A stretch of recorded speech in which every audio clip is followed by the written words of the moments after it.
Hello and welcome to the first video of our Automata Theory lecture series.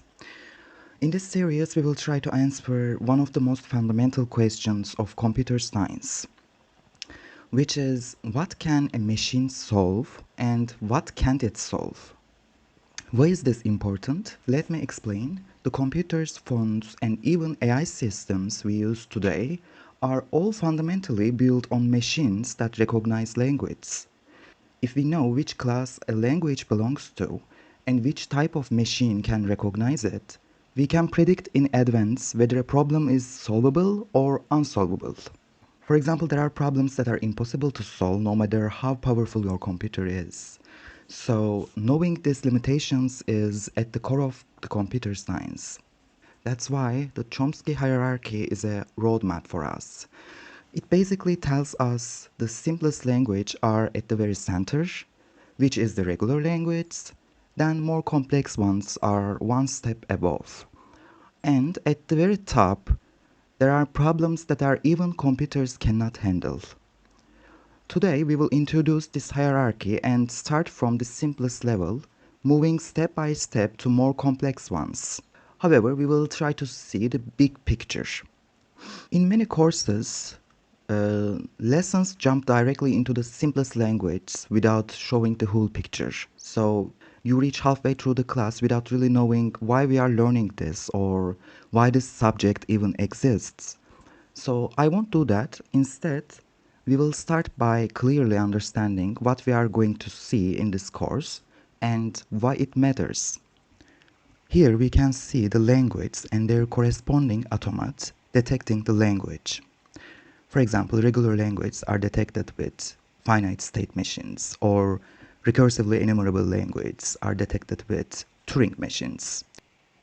However, the main purpose of this video is to give you an idea of why we are using these things, why we are using finite state machine, or why we are using pushdown automat.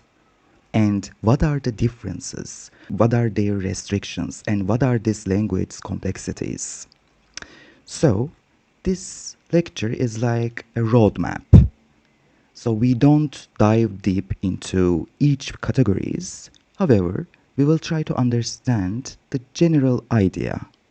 And actually, the Chomsky hierarchy classifies languages according to their complexity. So, it is basically providing us a roadmap. So, here, at the very center, we have regular language. Enclosing them, we have context-free language. Enclosing those, we have context-sensitive language. And the largest set is the recursively enumerable language. As I said, for this lecture, we will only understand why we are doing all these things. And we will do that by trying to understand the two most basic languages and their differences, the regular language and context-free language. Let's start with the regular language. The regular languages are the simplest class of language, and the machines that can recognize them are finite automat. Let's try to understand it with an example actually. Suppose our alphabet has only two characters, A and B. And by the way, we can represent our alphabet with the sigma symbol. And let's define our language as after every two consecutive A's, there must be a B. Because we can design a finite automat which can recognize this language. And by the way, in order to prove that a language is regular, you can design a finite automat for that. And if you can design it, then that means you have proved that that language is a regular language. And in order to design a finite automat, first thing I will do is defining the different states. So, I will behave like a machine, okay? You should also do that. We will behave like a machine. And we should decide that, should I create a different state for that? In order to do that, in order to understand the machine, we should be the machine actually. If I haven't seen any A, it means that it is a different state, right? We can say that it is Q1, let's say. If I have seen 1A, then I should move to another state, because this state should represent that I have seen 1A. Let's say it is Q2. If I have seen 2 consecutive A, then I should move to another state, which is Q3. If I have seen B after 2 consecutive A's, then I can go to Q4. However, if I have seen 3 consecutive A's, that means this string does not belong to my language.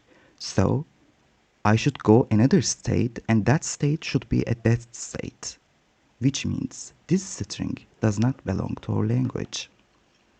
It is a regular language, and we proved it by designing a finite state automat. So you can use it to prove that a language is a regular language by designing a finite automat. However, these regular languages have no memory. That means they are totally brainless, literally. So they cannot remember long history. They only act based on the current state. So that means that they have a lot of restrictions and a lot of problems. They are literally babies. Let's move with the context-free language. These languages include regular language, but they are adding more complexity onto it. They are recognized by Pushdown Automaton. Here we have a stack. The only difference with the Pushdown Automat and the finite state automat is that they have a stack. This gives us a limited memory. But how can we see their difference exactly? Because okay, they have stack, which allow them to have memory, and they are more complex or whatever. But I don't see the difference at all, right? We should see it.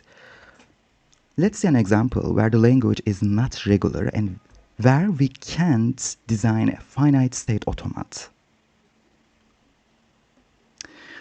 Let's say that we have an alphabet where we have only 2 characters. The one is the opening parenthesis and the other one is the closing parenthesis. And the language is the balanced parenthesis language. Oh, by the way, when we say language, it doesn't always mean something complicated.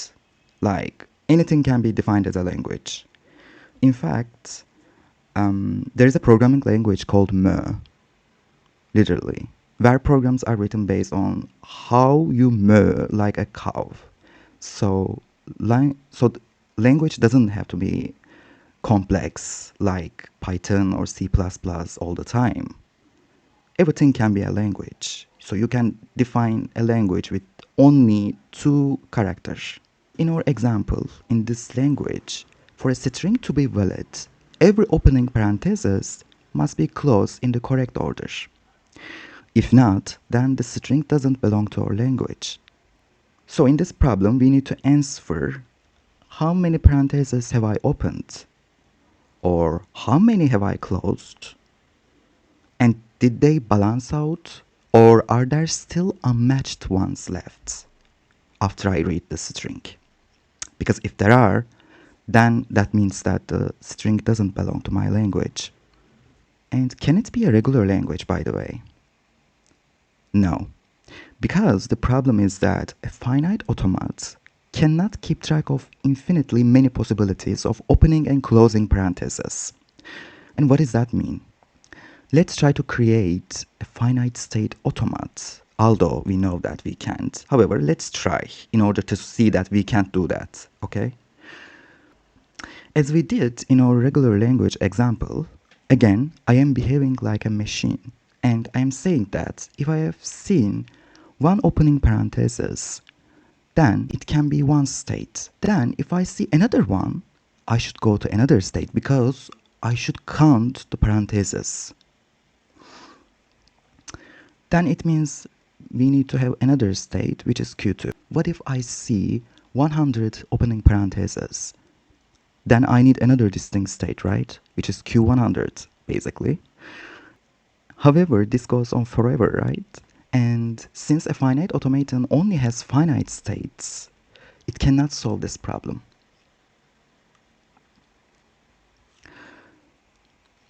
Is it a context-free language though? It is if we can create a pushdown automat. And in this machine, in this type of machine, the only difference is that we are using a stack, which means that our machine has a simple memory.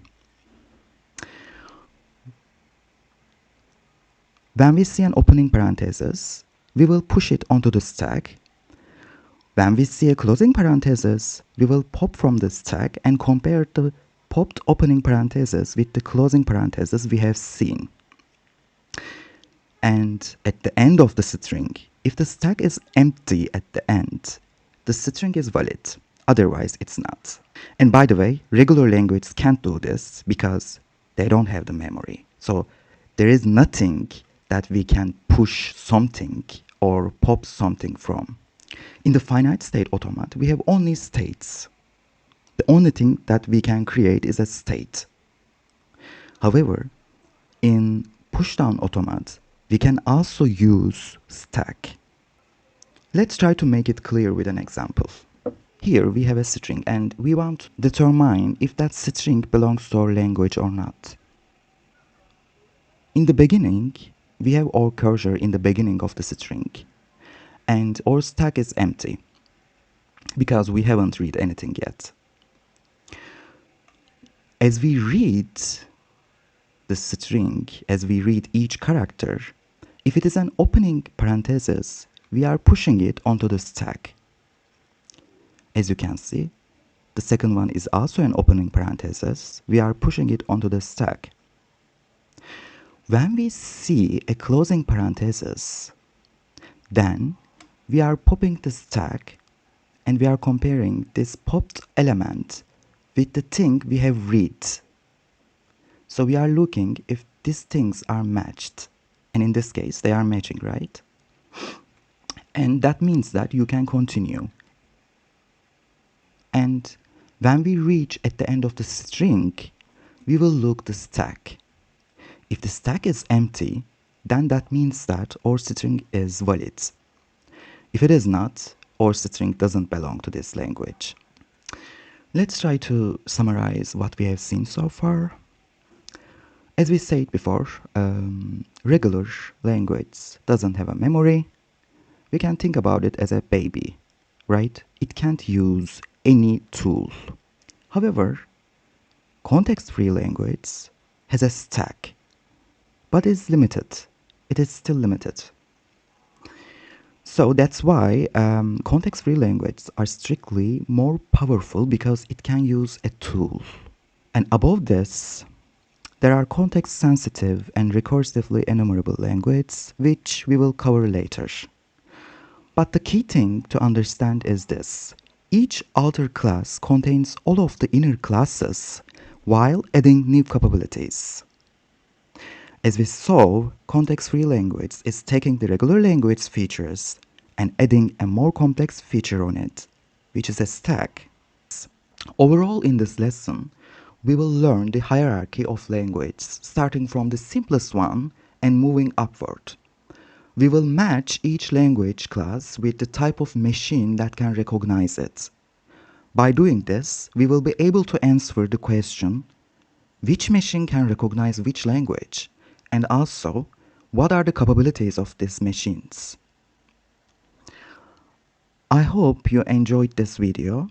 Please leave your questions in the comments. In the next lecture, we will look at operations on language. Thank you for watching and see you next time.